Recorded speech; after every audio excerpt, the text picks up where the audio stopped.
बच्चों टेस्ट का शेड्यूल आप लोग को दिया गया, आप देखे होंगे, है ना?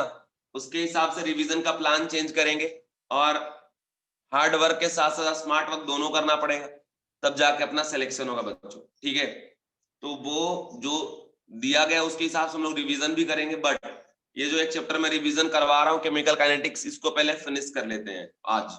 ठीक है, तो आज के लेक्चर में केमिकल काइनेटिक्स में करवा रहा हूँ बच्चों। बस थोड़ा बहुत आप उधर से मुझे रिप्लाई करते जाना, रिव्यू देते जाना, क्योंकि एक टीचर को लगता है अप्रिसिएशन बच्चों का। आप मेरे सामने नहीं बैठे हो ना बच्चों, आप दूर में हो मुझसे, आप अपने घर पे हो ना, मुझसे हम आपसे मिले भी नहीं है, तो आप मुझे रिप्लाई जो करते हैं ना, वही हमारे लिए होता है कि हाँ चलो बच्चों को समझ में आ रहा है। तो आप रिप्लाई करते जाना। कोई टॉपिक अगर मैं यहाँ उठाऊं और स्किप करना हो तो बताना, मैं स्किप भी कर दूंगा। ओके, चलिए सूडो ऑर्डर रिएक्शन का मैं बात करता हूँ। सूडो ऑर्डर रिएक्शन क्या है बच्चों? तो सबसे पहले आप ध्यान रखना कि ऐसा रिएक्शन जिसमें डिक्रीज्ड ऑर्डर को हम पढ़ते हैं उसको बोलते हैं pseudo order reaction. That is हो किसी और ऑर्डर का लेकिन फॉलो करे किसी और ऑर्डर को, उसको हम लोग बोलेंगे क्या बच्चों? Pseudo order reaction. जैसे आपने सूडो फोर्स पढ़ रखा था ना, वैसे होता है सूडो ऑर्डर रिएक्शन। अब सूडो ऑर्डर रिएक्शन में जैसे मान लीजिए पर्टिकुलरली दिख रहा है रिएक्शन सेकेंड ऑर्डर का, लेकिन वो सेकेंड ऑर्डर काइनेटिक को फॉलो नहीं कर रहा है, किसी और ऑर्डर के काइनेटिक को फॉलो कर रहा है, तो उसको हम लोग क्या बोलेंगे बच्चों? Pseudo order reaction. ओके, अब ऐसा क्यों होता है? तो सबसे पहली बात समझ ले कि जो रेट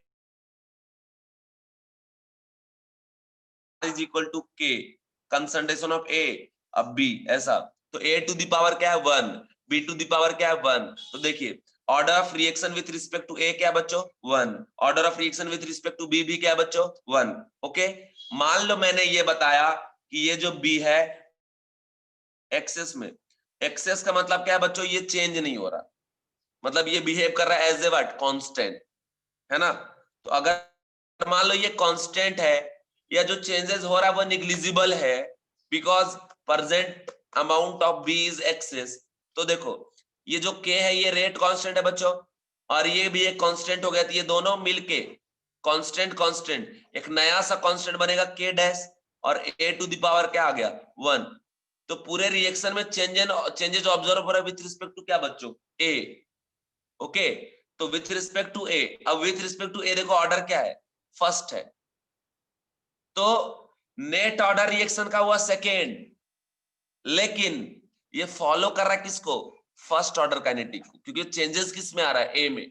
बी में जो चेंजेस आ रहा है वो निग्लिजिबल है, सो इसको हम लोग क्या बोलेंगे? Pseudo first order kinetic. Pseudo order का रिएक्शन है, सूडो फर्स्ट ऑर्डर काइनेटिक।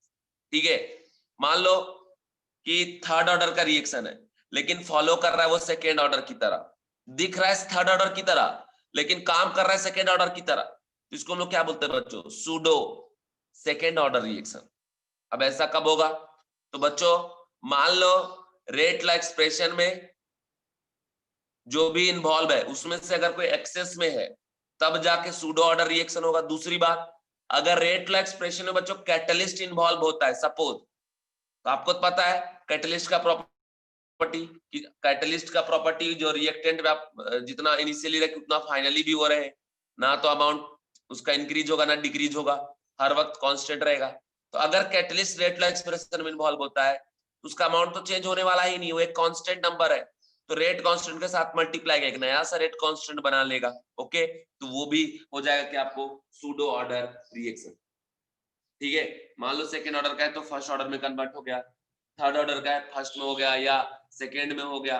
ठीक है, तो ये सब क्या हो गया बच्चों? आपका सूडो ऑर्डर रिएक्शन। ठीक है, तो मैंने आपको समझा दिया, तो सीधा कंडीशन याद रखिएगा कि दिस रिएक्शन अपीयर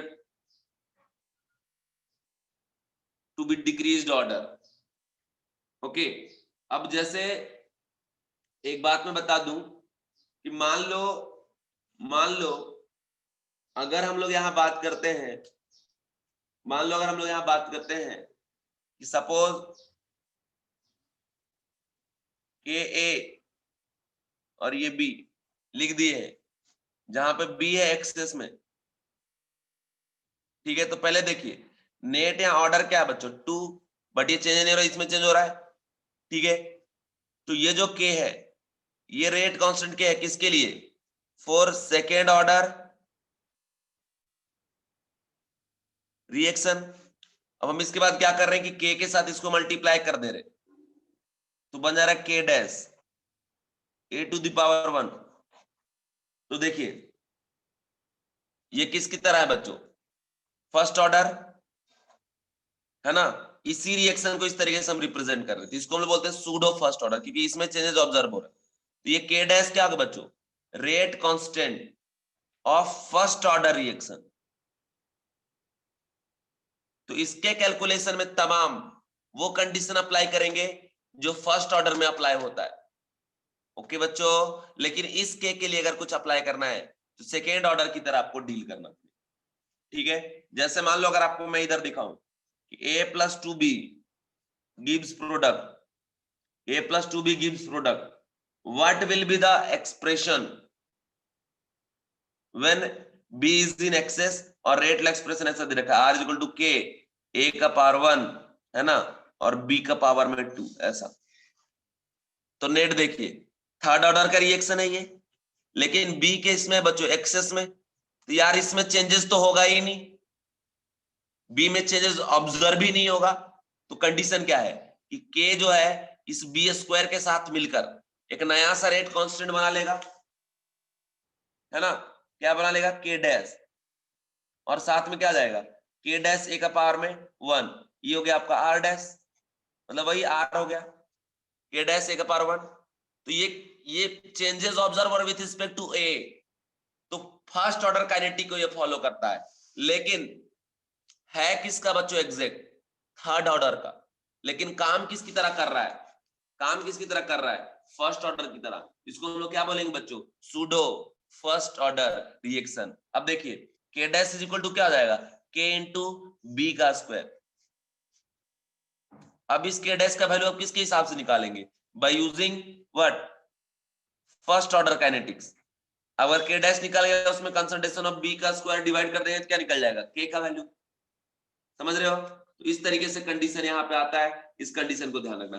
जैसे एक एक्सप्रेशन ये दिया है कि a प्लस बी ये कैटलिस्ट है और ये प्रोडक्ट बना रहा है, यहाँ देखो r इज इक्वल टू के a का पावर 1 b का पावर 1 और c का पावर 1, सभी का 1, ठीक है।